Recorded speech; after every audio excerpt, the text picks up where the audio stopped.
నమస్తే, welcome to Andhraprabha. నేను మనస్విని. భారతదేశం లాంటి ఒక అతిపెద్ద ప్రజాస్వామ్య దేశంలో ప్రతి ఒక్క ఓటు ఎంతో విలువైనది. ప్రభుత్వాల భవితవ్యాన్ని, ప్రజల నూతన ప్రయాణాన్ని శాసించే శక్తి కేవలం ఆ ఓటు హక్కుకే ఉంటుంది. అందుకే ఎన్నికల సంఘం ప్రతి సంవత్సరం ఓటర్ల జాబితాను అత్యంత పకడ్బందీగా సవరించడానికి రకరకాల ప్రత్యేక డ్రైవ్లను నిర్వహిస్తూ ఉంటుంది. ఇందులో భాగంగానే దేశవ్యాప్తంగా ప్రతి రాష్ట్రంలోనూ ప్రస్తుతం కేంద్ర ఎన్నికల సంఘం ఎస్ఐఆర్ అంటే స్పెషల్ ఇంటెన్సివ్ రివిజన్ ప్రక్రియను ప్రతిష్టాత్మకంగా ప్రారంభించింది. ఓటర్ల జాబితాలో ఉండే తప్పులను సరిదిద్దటం, దొంగ ఓట్లను ఏరిపారేయడం, అర్హులైన కొత్త ఓటర్లకు అవకాశం కల్పించడమే ఈ ప్రక్రియ యొక్క ముఖ్య ఉద్దేశం. అయితే ఈ సవరణల వ్యవహారంపై ఇప్పుడు తెలుగు రాష్ట్రాల్లో, ముఖ్యంగా ఆంధ్రప్రదేశ్లో తీవ్ర రాజకీయ ప్రకంపనలు సృష్టిస్తోంది. ఈ ఓటర్ల జాబితా సవరణ ప్రక్రియ ఎంత సున్నితమైనదో, దీని వెనుక ఎంతటి రాజకీయ వ్యూహాలు దాగి ఉంటాయో తాజా పరిణామాలు స్పష్టం చేస్తున్నాయి. ఏపీలో ఈ ఎస్ఐఆర్ ఓటర్ల సవరణ ప్రక్రియ ప్రారంభం కాగానే రాజకీయ పార్టీల్లో ఒక్కసారిగా అలజడి మొదలైంది.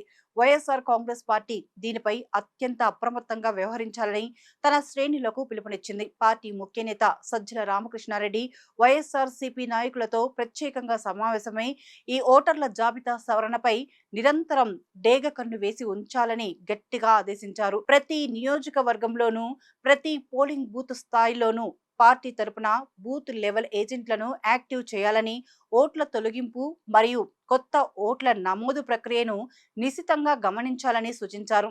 గత ఎన్నికల్లో ఓటమి తర్వాత ఇండస్ట్రీస్, ఇన్వెస్ట్మెంట్స్ రంగాల్లో కొత్త మార్పులు వస్తున్న తరుణంలో పొలిటికల్ మైలేజ్ కోల్పోకుండా ఉండాలంటే ఓటర్ల జాబితాలో తమ క్యాడర్ ఓట్లు ఎగిరిపోకుండా చూసుకోవడం ఆ పార్టీకి ఇప్పుడు అత్యంత కీలకంగా మారింది. ఎందుకంటే అధికారంలో ఏ పార్టీ ఉన్నా ఈ సవరణ ప్రక్రియను తమకు అనుకూలంగా మార్చుకునే ప్రయత్నం చేస్తుందనే అనుమానాలు ప్రతిపక్షాల్లో సహజంగానే ఉంటాయి. ఈ ఓట్ల జాబితాల సవరణ, సరిహద్దుల వెరిఫికేషన్ అనేది కేవలం ఆంధ్రప్రదేశ్కు మాత్రమే పరిమితమైన సమస్య కాదు. జాతీయ స్థాయిలో దీనికి సంబంధించి పశ్చిమ బెంగాల్ రాష్ట్రంలో తలెత్తిన వివాదాలు, అక్కడ ఎదురైన సమస్యలు దేశవ్యాప్తంగా పెద్ద సంచలనం సృష్టించాయి. వెస్ట్ బెంగాల్లో ఓటర్ల జాబితా సవరణ, ఎన్ఆర్సి, సిఏఏ అమలు లాంటి అంశాలు వచ్చినప్పుడు మమతా బెనర్జీ నేతృత్వంలోని తృణమూల్ కాంగ్రెస్ ప్రభుత్వం కేంద్ర ఎన్నికల సంఘం నిర్ణయాలను, కేంద్ర నిబంధనలను తీవ్రంగా వ్యతిరేకించింది. అక్కడ ముఖ్యంగా బంగ్లాదేశ్ సరిహద్దుల నుండి వచ్చిన అక్రమ వలసదారులు స్థానిక ఓటర్ల జాబితాలో చేరిపోవడం, వారికి పెద్ద ఎత్తున నకిలీ గుర్తింపు కార్డులు రావడంపై కేంద్ర సంస్థలు తీవ్ర అభ్యంతరాలు వ్యక్తం చేశాయి.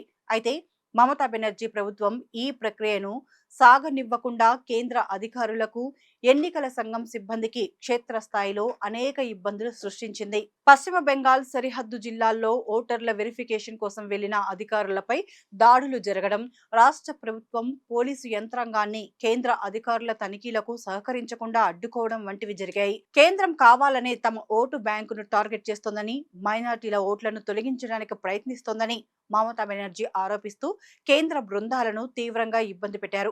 ఓటర్ల జాబితా సవరణ కోసం కేంద్ర ఎన్నికల సంఘం పంపిన ప్రత్యేక మార్గదర్శకాలను రాష్ట్ర అధికారులు అమలు చేయకుండా తాత్సారం చేయడం వల్ల అక్కడ వేల సంఖ్యలో దొంగ ఓట్లు, అక్రమ వలసదారుల పేర్లు అలాగే జాబితాలో ఉండిపోయాయనే ఆరోపణలు వచ్చాయి. ఒక రాష్ట్ర ప్రభుత్వం కేంద్ర ఎన్నికల సంఘం విధులను ఇంతలా అడ్డుకోవడం సామాన్య ఓటరు హక్కును కాలదీయడమేనని న్యాయ నిపుణులు సైతం విమర్శించారు. ఇలాంటి రాజకీయ ప్రతిఘటనల మధ్య కూడా దేశవ్యాప్తంగా కేంద్ర ఎన్నికల సంఘం చేపట్టిన స్పెషల్ ఇంటెన్సివ్ రివిజన్ డ్రైవ్ వల్ల అద్భుతమైన ఫలితాలు వచ్చాయి. గతంలో జరిగిన కొన్ని ప్రత్యేక సవరణల స్టడీ ప్రకారం వేర్వేరు రాష్ట్రాల్లో లక్షల సంఖ్యలో బోగస్ మరియు నకిలీ ఓట్లు తొలగిపోయాయి. ఉదాహరణకు గత కొన్ని విడతల సవరణల్లో ఒక్క ఉత్తరప్రదేశ్లోనే దాదాపు 16 లక్షలకు పైగా నకిలీ, మరణించిన వారి ఓట్లను జాబితా నుండి తొలగించారు. అలాగే మహారాష్ట్రలో 8 లక్షలకు పైగా, పశ్చిమ బెంగాల్లో తీవ్ర అడ్డంకుల మధ్య కూడా దాదాపు 5 లక్షల వరకు తప్పుడు ఓట్లను ఏరిపారేశారు. ఈ ఎస్ఐఆర్ డ్రైవ్ వల్ల మన దేశానికి జరిగే మేలు అంతా ఇంత కాదు. ఒక నిజమైన ప్రజాస్వామ్యంలో దొంగ ఓట్లు అనేవి అర్హులైన పౌరుల సామాజిక న్యాయాన్ని, వారి తీర్పును దారి మళ్లిస్తాయి. ఈ సవరణల వల్ల దేశంలో one nation one voter ID అనే కాన్సెప్ట్ కు బలం చేకూరుతుంది. ఒకే వ్యక్తికి 2, 3 నియోజకవర్గాల్లో ఓట్లు ఉండి వారు అన్ని చోట్ల ఓట్లు వేసే అక్రమాలకు ఈ ప్రక్రియ శాశ్వతంగా ముగింపు పలుకుతుంది. కేవలం నిఖార్సైన నిజమైన భారతీయ పౌరులు మాత్రమే ఓటింగ్ ప్రక్రియలో పాల్గొనేలా చేయడం వల్ల ఎన్నికల ఖర్చు వృధా కాకుండా ఉంటుంది. అంతేకాదు, ప్రభుత్వాలు ప్రవేశపెట్టే సంక్షేమ పథకాలు, రేషన్ కార్డులు, ఇళ్ల స్థలాలు వంటి లబ్ధిదారుల ఎంపిక కూడా ఈ క్లీన్ ఓటర్ లిస్టు ఆధారంగానే జరుగుతుంది కాబట్టి ప్రభుత్వ సొమ్ము నిజమైన పేదలకు చేరడానికి ఈ డ్రైవ్ ఎంతో ఉపయోగపడుతుంది. దేశ భద్రత పరంగా చూసుకున్న సరిహద్దు రాష్ట్రాల్లో అక్రమంగా ఓటు సంపాదించిన విదేశీయులను గుర్తించి తొలగించడానికి ఇది ఒక బలమైన రక్షణ కవచంలా మారుతుంది. ఇక ప్రస్తుత ఆంధ్రప్రదేశ్ విషయానికి వస్తే గతంలో ఓట్ల తొలగింపు, దొంగ ఓట్ల చేరికలపై పెద్ద ఎత్తున వివాదాలు నడిచాయి. ఒకరి ఓటును మరొకరు ఫామ్ 7 ద్వారా ఆన్లైన్లో డిలీట్ చేస్తున్నారనే భయాందోళనలు ప్రజల్లో ఉండేవి. కానీ ఇప్పుడు ఏపీలో సీన్ పూర్తిగా మారింది. రాష్ట్రంలో ప్రస్తుతం టీడీపీ, జనసేన, బీజేపీలతో కూడిన ఎన్డీఏ కూటమి అధికారంలో ఉండటం వల్ల ఈ ఎస్ఐఆర్ ఓటర్ల జాబితా సవరణ ప్రక్రియ ఎంతో సజావుగా, నిష్పక్షపాతంగా సాగే అవకాశాలు స్పష్టంగా కనిపిస్తున్నాయి.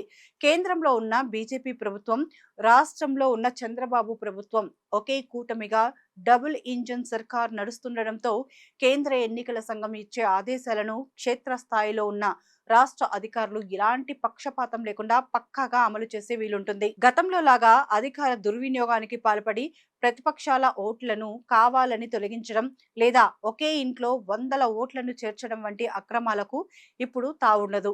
ఎన్డీఏ కూటమి ప్రభుత్వం పారదర్శకతకు, స్పీడ్ ఆఫ్ డూయింగ్ బిజినెస్ కే కాకుండా పరిపాలనా సంస్కరణలకు కూడా పెద్దపీట వేస్తోంది. అందువల్ల ఇటు ప్రతిపక్షంలో ఉన్న వైఎస్ఆర్సీపీ నాయకులు అప్రమత్తంగా ఉంటూ తమ ఏజెంట్లను పెట్టుకున్నప్పటికీ కూటమి ప్రభుత్వ అధికార యంత్రాంగం నిబంధనల ప్రకారం అర్హులైన ప్రతి ఒక్కరికి ఓటు హక్కు కల్పించేలా చర్యలు తీసుకుంటుంది. ఎక్కడ రాజకీయ ఘర్షణలకు తావు లేకుండా సాంకేతిక పరిజ్ఞానాన్ని వాడుకుంటూ ప్రతి ఓటరును ఆధార్తో లేదా క్షేత్రస్థాయి వెరిఫికేషన్తో సరిచూసి ఈ ప్రక్రియను విజయవంతంగా పూర్తి చేసేందుకు ఏపీ అనుకూలమైన వేదికగా నిలిచింది. ఈ సవరణ పూర్తయితే ఆంధ్రప్రదేశ్లో రాబోయే ఎన్నికల నాటికి అత్యంత స్వచ్ఛమైన, పారదర్శకరమైన ఓటర్ల జాబితా సిద్ధమవుతుంది అనడంలో ఎలాంటి సందేహం లేదు.